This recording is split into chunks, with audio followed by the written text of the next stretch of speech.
Well, hello there, folks. How are you doing today? I am doing just fine. Thank you for asking. You know, I just finished videoing some sowing of seeds and some talk, just like a talky blog. And I was wondering, I got hungry, so I was wondering, do you eat ramen noodle soup?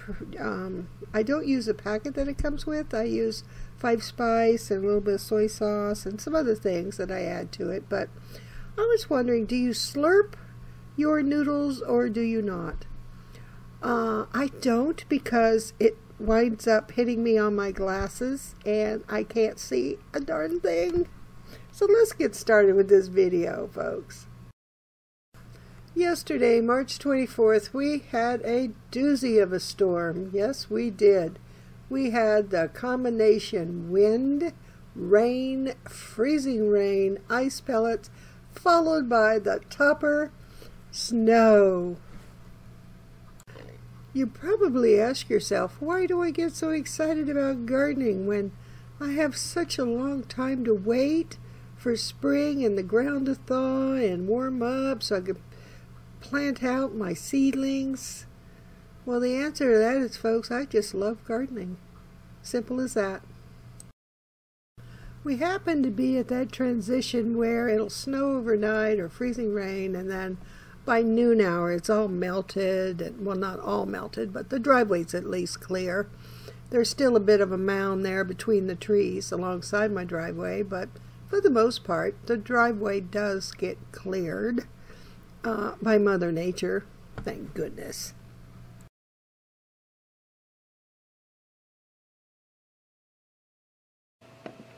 Hello. How are you doing today? I'm doing just fine. Thank you for asking. I'm sure you did ask.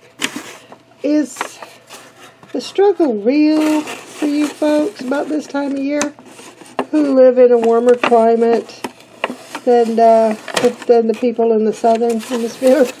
Because we have snow melting now. First we had snow melting, and then we had more snow. We had a storm a couple of days ago. It brought quite a bit of freezing rain, ice pellets, making a skating rink out of the driveway. So I had to throw some salt down in the driveway, icing salt. And yeah, we have a mixed bag. March is usually like that, though. I mean, it's not a surprise by any stretch of the means. And trying to do smart and caused me to use less energy than what I used the other day. Okay, I want to find something so it's easier to get the potting soil that falls out back into the bag. Yeah, just something quick and easy. I decided I wanted to plant up some snowball turnips and get them started. Get the seedlings started, I mean. So here we go. Cheap little cell here. Wish I knew where. I wish I was organized in the fall. I used to be, but I think I'm not anymore, because by the time I do all the fall chores that need to be done here before winter sets in, and boy does winter ever set in, you either do it out there in the cold or you time it perfectly, which is hard to do, I must say. It's very hard to do, because you never know what the weather's going to be. It's either going to be in the nice comfortable 70s, or it's going to be 40. But I like to watch the chipmunks, because not only are they, I must say, fun to watch, even though they're a pain in the neck as far as a gardener goes, because they love your sunflower plants. And what they do is they will bite the heads off your sunflowers. So I had some growing on my deck. They bit the head off the sunflower that had one beautiful flower growing. And they bit the head right off and left it. Now, there's one thing about, you know, biting the head off of the flower. Okay, you're hungry, I assumed, right? But no. And they weren't, you know, they didn't make the seeds yet. The sunflower was still a new sunflower, so it wasn't after seeds, you know, when sunflowers developed their seeds in the sunflower head. It wasn't anywhere near that. No, he was just having fun, I think.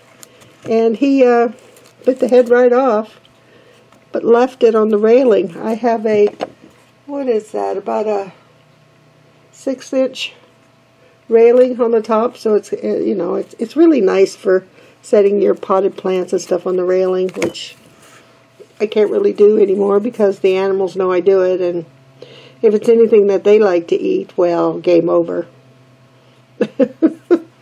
And so he bit the head right off and left the seed head on the railing, and I was upset, yeah, but I went, and I was in Sunflower Seed Challenge. This was a number of years ago.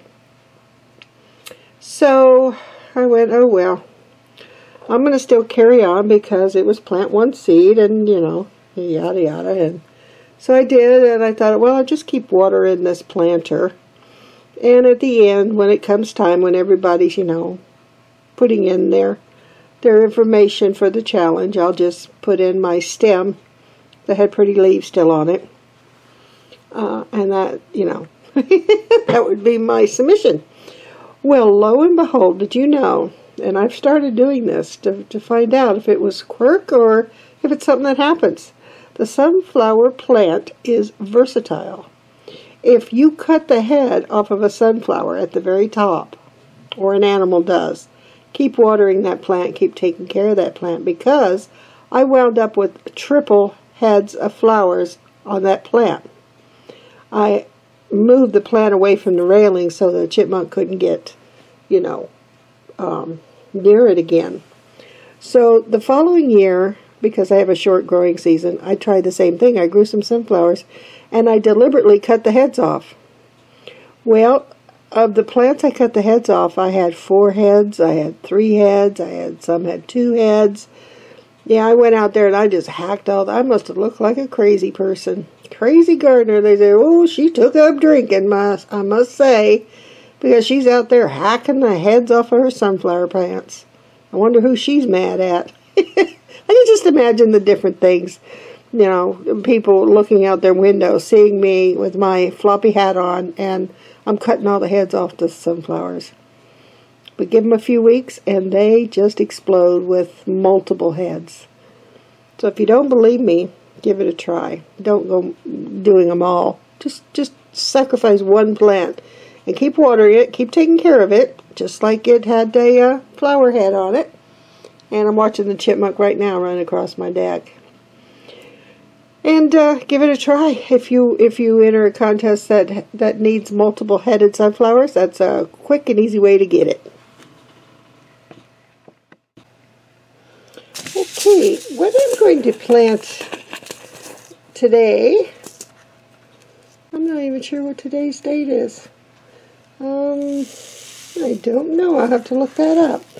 I'm going to plant these, I don't know if, yeah, these turnips.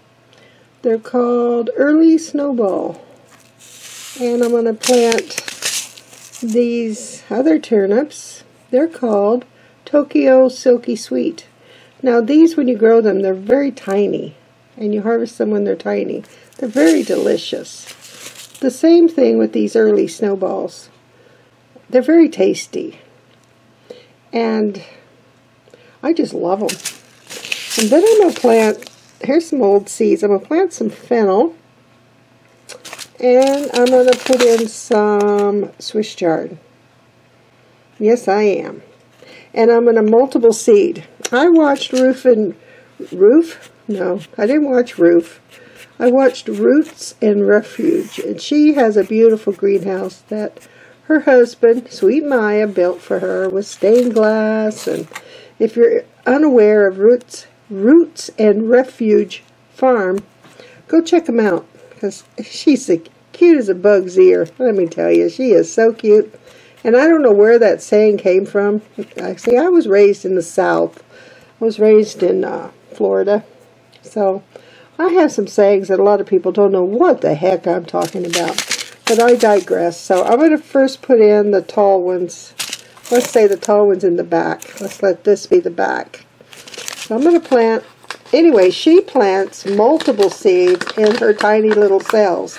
And then when they come out, and they're big enough to transplant, she transplants them. And she pulls them apart, and, you know, her baby plants, and I'm going to plant a bunch. And what I notice with her cells, when her multiple, I've always planted 1 or 2 seeds per cell. And, you know, sometimes they do well, and other times, well, they get leggy, and they fall over, and then you have to shore them up a bit with some more compost, or potting soil, or whatever, or repot them a little deeper if it's the particular plant that will allow you to do so, like tomatoes and other things. So now I'm going to put the fennel in there, and these, like I said, these are old seeds, probably. These are, what I'm planting, the fennel is probably, I'm going to plant it all. Well, no, I'm not. 2017. I'm not going to plant it all, because if they do come up, I'll have some more, because I know that at least they're viable this year, and they may be viable next year. So I'm going to plant a bunch, because they will shore up themselves and support themselves until such time, as long as I don't let them get overcrowded root-wise. Now I'm going to plant both beets in the front. First goes the early snowball, and I'm planting very close. Ooh, these are tiny seeds. And I'm just going to sprinkle them around, and they'll be able to, when it's time, to pot up. Okay. I'm going to leave this one here so I'll know which turnip went where. I have a tendency to either take out the labels. Why make a label if you're going to remove it? Well, because I put saran wrap over one of my things, and I had to remove the label because the label was poking the saran wrap, and I didn't cut the saran wrap well enough, so it was a mess. So now I have leeks on one side and bunching onions on the other side of a planter, and I'm not sure which is which, but I will eventually find out when they grow. Yeah, when they grow, I'll find out. I should have a system where I label the packet with a number or a letter, and then I could use a short little, I'm just using yogurt cup for labels, and put the, you know, the number of that on there, and that way I don't have to write out the whole thing, what it is. Because I want short, these are little cutoffs of my labels. So let's go, oh boy, snowball. Turnip. Can I write that small? That's a good question. Let's give it a try. Anyway, she was planting up, and she has a helper they've hired, and she's doing really well on YouTube. I can afford a lot of things. Me, I barely have any subscribers, but hey ho, I'm doing this just for the fun of it. This is the Tokyo. I'll just go Tokyo turnip. It's called Tokyo Sweet, Silky Sweet. And I have a bad habit of printing very large. It's hard for me to write small. Now my son, he can write real tiny. He writes so tiny that I can't read it. Yeah, he's lucky that way. I can't do that.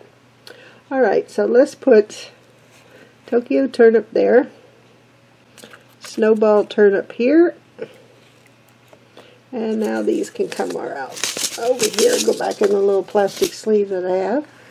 So I have the fennel there and the Swiss chard there. Let's see if I have a couple more shorties. Do I have some more shorty labels? Oh, those are the long ones. Come on, I know I saved it. Little cut-offs. I save everything. You know, I'm using it for labels. Okay, let's see. I could probably cut that in half and give me 2. Okay, so fennel.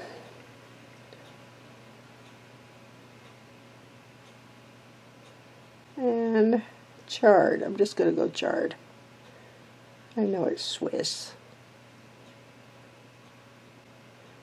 Now I will write in my gardening journal, because I keep one every year, because I cannot keep track. And my calendar is so small that it's not, I write too big. And it's, the little squares are too small. I can't write in amongst the little squares. Okay, so today is Friday, March 25th. I looked on the calendar when I went to go retrieve my scissors. My fennel and my chard. And I'll remove this when I go to water it. But I just want to mark it right now. I'm going to press them down a little bit. And, but yeah, like I said, she plants like this. And she plants a lot of seeds. I mean, she sows hundreds and hundreds of seeds. Yeah, she, on a large scale. So, me, not so much. I don't have enough pots, and I only bought 2 bags of potting soil, like starting mix, last fall, when I bought it, because I bought everything early that I thought I would need, and I bought a few more things, and I, more seeds, and seed potatoes, that are on back order, of course. But, yeah, I ordered that. I should have ordered 4, but I didn't think I was going to, you know, sow as many seeds as I've been doing lately. But the nice thing about it is I can reuse it if I need to re-sow some seeds. And, yeah. So this year, I got all excited. I mean, really excited about the gardening season this year. And I actually surprised myself that I did get so excited about it. But I am. I'm very excited about it. And I'm ready to face whatever the chipmunks and squirrels want to put me through.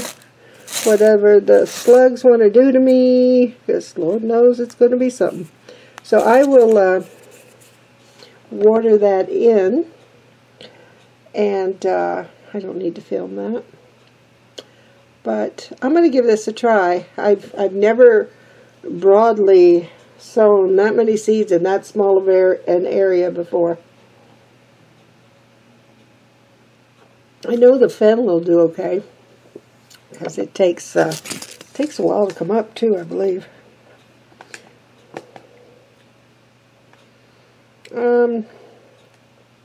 It's 90 days to maturity, but I don't know how long it takes for it to come up. I guess it all depends. Anyway, I will bring you back on this later and let you know how long it took for it to germinate. I find that interesting. I don't know if you do, but I thought I would document this because for a while there I sort of stopped doing YouTube, and then I changed my channel when the scare about YouTube changing and then all that mess that they had that couple years ago, where it was something about the kids, and if you have kid content, and they were going to fine people, and I got nervous and I deleted my account. Then I missed it, so I started a new channel. You know how hard it is starting when a new channel. Not that easy, unless you have content that's obviously interests people, which obviously I don't, but I enjoy making the videos. For the people that do pop over, I have FoodThyme&Garden, so food time meaning cooking. There are cooking for the people who aren't interested in gardening. There are cooking videos on there, and some of them do quite well. Others are like crickets. You know, it's funny. My Sloppy Joe cornbread topper one is the highest viewed video in my cooking section. I find that hilarious. It's the simplest recipe to do. It's easy. You open up a can of manwich. I mean, really, how hard is it? You're not even making your own Sloppy Joe mix. And the ground beef or ground pork, whatever meat you want to use. And then you make cornbread. And then you just sort of drizzle it over the top of your Sloppy Joe mix and you cook it. Go watch that video if you're interested in cooking videos, because I'll try and put a link at the top. I don't know if I know how to do that, but I'll give it a try and direct you to that cornbread Sloppy Joe topper recipe that I did. But now I lost my train of thought. What the heck I was... when you digress, when you're 64, you sort of have, or almost 64, have a tendency to forget where you're going. Yeah, you go down one path and you wind up on a cul-de-sac. Anyhow, I'm going to let you go for now, and I'll keep you informed. And hopefully I can put that little thing across the top of the screen on the right-hand side about the Sloppy Joe cornbread topper. It's really good. And it comes out, you know, when you go to scoop it out, it comes out beautifully onto the plate. You'll see if you go watch the video. It's delicious. It really is. And you can make your own Sloppy Joe mix. It's really easy. You know, just Google it. If you don't have manwich, it's very easy to make. Homemade Sloppy Joe mix. You don't need the powder and you don't need the can. So, yeah, it's a win-win. I guess you have to like cornbread. If you don't care for cornbread too much, add a little bit more sugar to your batter and you will like it. You can also add to your batter chives or green onions, and that adds a nice flavor to it as well. And if you're not a fan of cornbread, because a lot of people aren't a fan of cornbread, a lot of people have never tasted it. Yeah, but you can do those things and it improves the flavor. You can also make it with a little bit of cream corn. Open up a can of cream corn. Don't use the whole can because that'll be too much. But it's good with that too, with cream corn added. You use a little bit less milk that I give you in the recipe, and then you add cream corn. And you stir it up. Well, you know, you stir it up. Well, maybe you don't know about the cornbread. I digress. Again, I will leave it up on the right-hand side. Anyhow, have a great day and a wonderful weekend. Oh, I wanted to give you a heads up. I have a cooking video coming out on Sunday. Yes, I do. It's an Instant Pot recipe. So check that out on Sunday. If you got nothing better to do and you got your feet up and you're sipping your coffee or your tea or you're bored or whatever, give it a look-see. I would appreciate it. Thank you. Have a great weekend, everybody. Bye-bye now.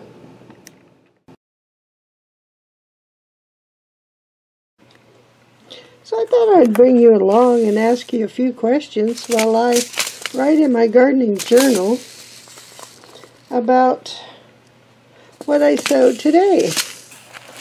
The snowball turnip. Yeah, I do like these, and I never really tried them before until a few years ago. I don't know why, I just didn't think I would care for them very much, and they are really good. Tokyo turnip, what are you planning? Do you eat turnips? What do you sow? Swiss chard, and you know, and the fennel. There are a few other things that I may put in. I may sow. Mass sowing in small areas. I may give that a try. I don't know if I'm going to. So I don't want to get too much growing, because the problem with that is it's fine when they're little, but when you have to pot up because you're waiting on the weather to be warm enough to accept your plants, you still have to have room to store these plants. And my little growing area is not all that big. So I need to try and be careful. I can, however, once they get sort of bigger, I can put them in front of this window here. I have a patio door here. I can put them, you know, when they're out of the seedling stages and they've gone into potting up, I can put them in front and just rotate them a couple times a day to just keep turning them and get them familiar with the outdoor light. And that might work with a little bit of hardening off, but they still have to be hardened off. You can't just take them from indoors and put them outside. Even if you have a fan on them, which I do over there in my seedling station, I put a little fan to blow on them, especially the tomatoes. I find it makes them so much stronger. You put a little fan to get a little movement. It makes the... because I forget to go by and give them a little tickle every now and then. Because I was doing that, oh, I don't know, a dozen times a day before. So I find if I put the fan on there, they're fine. They like that. They get a little wiggly wiggly, as if they were outdoors. And, yeah. So what do you do when you plant too much and it's not, the weather's not suitable to put them outdoors? Help me out here. What do you do? Do you put them in front of a window once they're stable enough as seedlings and they're potted up? And do they grow okay, or do they get uber leggy because they're reaching? See, that's my dilemma, is to have them underneath the light with the light low enough, and depending on the type of light, I have some LED lights, and I have that humongous grow light that I ordered a number of years ago. But that one gets really hot, so that one works well for the tomatoes and the peppers, and because they're heat-loving seedlings, so they thrive under there. But so I don't know. I don't have many options. I do have a picture window in my living room, but I really don't get. I just get the ambient sunlight. I don't get, you know, I don't get the southern, or I don't get any direction of sunlight. I just get light. If I open a curtain, it lights up the room. So I don't know. Give me your opinion as to what I should do if I have indeed, because I don't want to sacrifice these plants and I don't want them to die on me, but, you know, if they do, I guess they do. But what would you advise me to do? If you could leave that in the comments, that would be so helpful. I typically don't ask people to do that, but I'm turning over a new leaf, as they say. I'm asking, help! I'm anxious to get out there and garden, and I'm looking at, you know, the totes that have water on them from the melting snow and the freezing rain, and it's all frozen and it's starting to melt, and I'm a good 6 to 8 more weeks out before I can plant anything, unless the weather does an abrupt change, which it could, but I don't want to be out either getting them out too soon where I got to run out and cover them at night. I don't want to do that. So I want to sort of get them growing and healthy and stable before they go out. And then once they go out, at the proper time, they can grow, they can, you know, come to fruition, and I can have a good harvest. So that's my plan this year. That's what I'm going to try.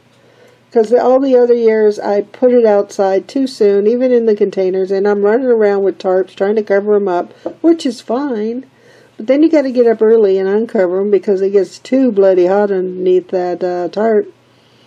And I'm not any younger, and I had 2 ladders, one at each end, and the tarp draped over, and then had to tie it down because it's windy because my deck's 7 feet up, and oh my gosh, it was such a hassle to try and grow anything. And then you go through all that, and then the chipmunks eat everything. I mean, you know, you go to all that work and all that worry and your seedlings, and you get them outside and you hard them off, and then they're growing, and if the chipmunks don't get it, the squirrels get it. And the squirrels don't get it, the cabbage moth butterfly gets it. I got cover this year. Try and keep out the cover. But do you know that if your plant is touching your cover, the cabbage moth butterfly will lay its eggs on top of the cover because it knows it's under there. It knows your brassicas. It'll lay it on top, and those eggs will I don't know how they do it, but they will slide through onto your plants. They will still get them. So, yeah. Yeah, I don't know. I'm not one with nature, obviously, and I don't want to use pesticides. I don't want to use remedies. I just want to plant my garden, and hopefully I get something out of it. And but I'm going to try, and wish I had a greenhouse. I really do. Really wish I had a green. I don't know where I'd put it. It'd have to be on the deck, and it'd probably blow off the deck in a windstorm. We had 100-kilometer winds the other night blowing around out there. Yeah, a greenhouse wouldn't no. I don't know. Anyway, leave your advice in the comment section below. I would greatly appreciate it. What would you do? What would you advise me to do? And I'll see what I can do, and I'll come back, and if you have some really interesting ideas and I use them, I will showcase your channel with your ideas and your channel, a picture of your channel and whatnot. Also, give you a little scooty scoop. Yeah. Anyway, take care. Bye-bye. Again. But I might be back. Okay, is the struck